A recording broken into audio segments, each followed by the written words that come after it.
Exciting week. Coming off a good performance, a good week for us, and an exciting time to get a chance at LAFC, top of the West, and we feel like we're in a good place, and we're excited to go after the match away from home. Keegs, this past couple weeks, the league and clubs have been celebrating Juneteenth, and that included your old Philadelphia teammate Fafa Picault singing "Lift Up Your Voice." Did you know he had pipes like that? I did. He was new to the team when I was there, and he had sung for us once or twice before. So really impressive singing voice, and did a really good job with that. It was cool to hear. What kind of stuff did he sing in the locker room? He's got a lot of vibrato to his singing voice. I don't know if you noticed that in the recording, but he's got a lot of range. He can do just about everything. We've heard a lot of variety from him. Yeah. How excited are you guys to go up against Kai this weekend? A little less about Kai and more, I think, about LAFC as a whole. Like I said, top of the West, and kind of more a chance at that. Obviously, great to see former teammates and former friends, and really happy for him and want to congratulate him in person. That'll be a cool moment just for him passing Landon and being close to the top. And just the way he looks at his age and still moves the way he does is it's inspiring, to be honest, and really cool to see. So always good to see, like I said, old friends. Chris was talking about the maturity of the team growing in terms of instead of coming back from behind in games, you guys are building leads and keeping them. Have you noticed that as well? What is your kind of thoughts on the maturity? Yeah, I don't know if it's related to maturity or I just think after the little slide we had before the break, away to Vancouver, conceding some of the goals we did, and we took a hard look at ourselves and tried to look at some defending video and how we can tighten things up, how we can be better front to back, and when we have performances like this where we're conceding fewer chances, clean sheets, a lot of people want to give the credit to back line and the goalkeepers, but the work that the guys do up front, it's such a team effort and such a pat on the back for everybody, all the starting 11, but the guys that come on, they do the work defensively, and it makes our job in the back so much easier. And I think it starts with that always. I think we're scoring goals right now, which obviously helps, but if we keep things tight in the back, I feel like we're always going to score, and that's been the case recently.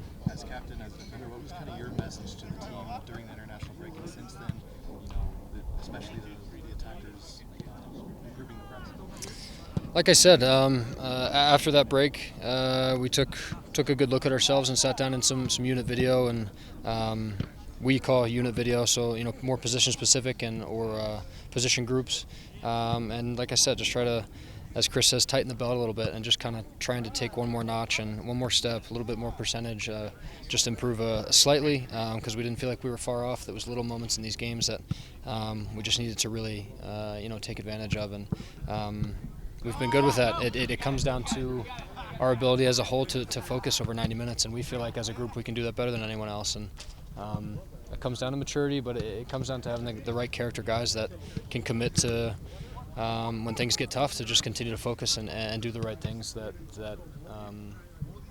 make it easier for us as a whole and contribute to winning habits. How does Georgie kind of contribute to that? And somebody who doesn't get too high, doesn't get too low, has committed as of late to the defensive side of things, and obviously has, I think, 12 goal contributions last time.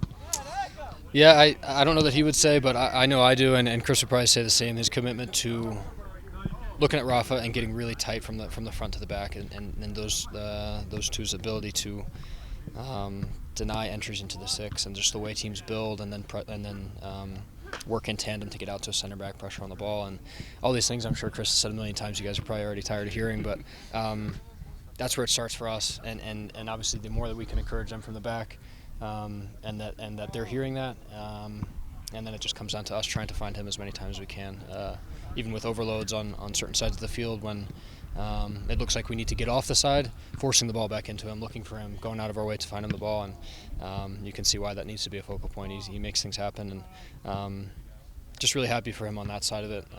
As an attacker, I think you can say all you want, if goals and assists aren't coming, you're still you still feel good, you still feel like you're in form, but those tallies mean a lot to those guys, and I think validate them quite a bit and give them the confidence going forward. With Moise gone, Sam was sick, kind of saw some of the usual faces from the last couple seasons step in with Seb and Wallace. Is there something to the familiarity of that group being able to put up the 2 clean sheets and then just an own goal allowed in that last game?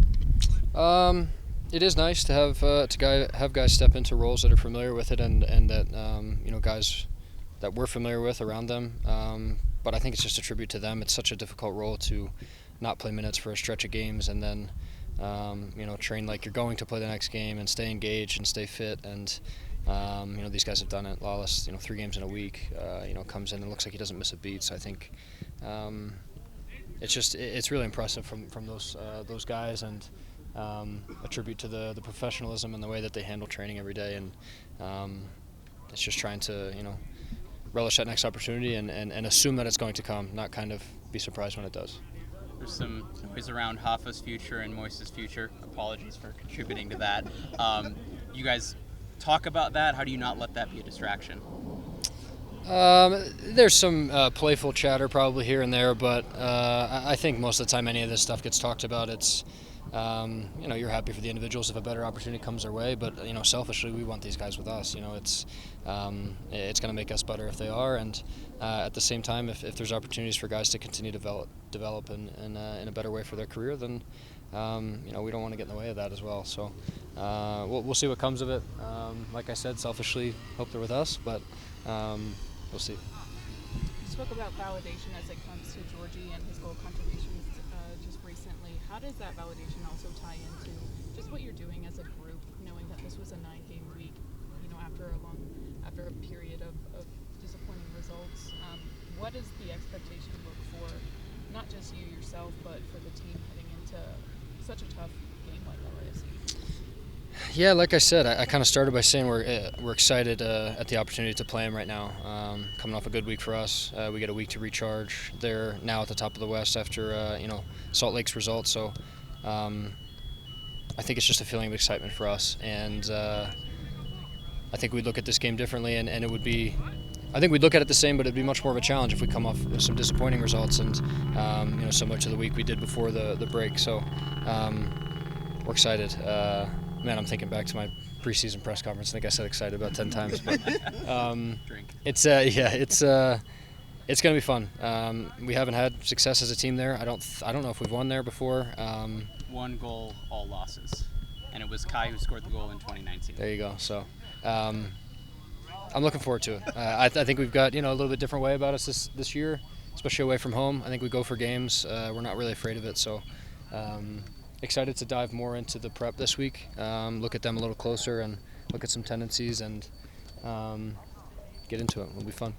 Without giving up too much your game plan, obviously you just said you need to look at things more, but they're a team that can score at will. They just scored 6 against San Jose. What's kind of the key, just preliminarily, to stopping the Rico, did you see the goal? I think with any game, it's always about us against the ball. That's kind of where we start every game plan, and then we kind of break things down from there. And yeah, like you said, they've got special players. They can score goals very efficiently. And I think something that we talk about even with Montreal is shape behind the ball. When we have the ball in their half, are we sorting out a +1 numbers advantage for us behind the ball? So if they leave 3 high, we need 4. So it's going to be a big focus for us. They've got speedy, talented attacking players, and as long as we can get the numbers right, hopefully we can limit their impact on the game.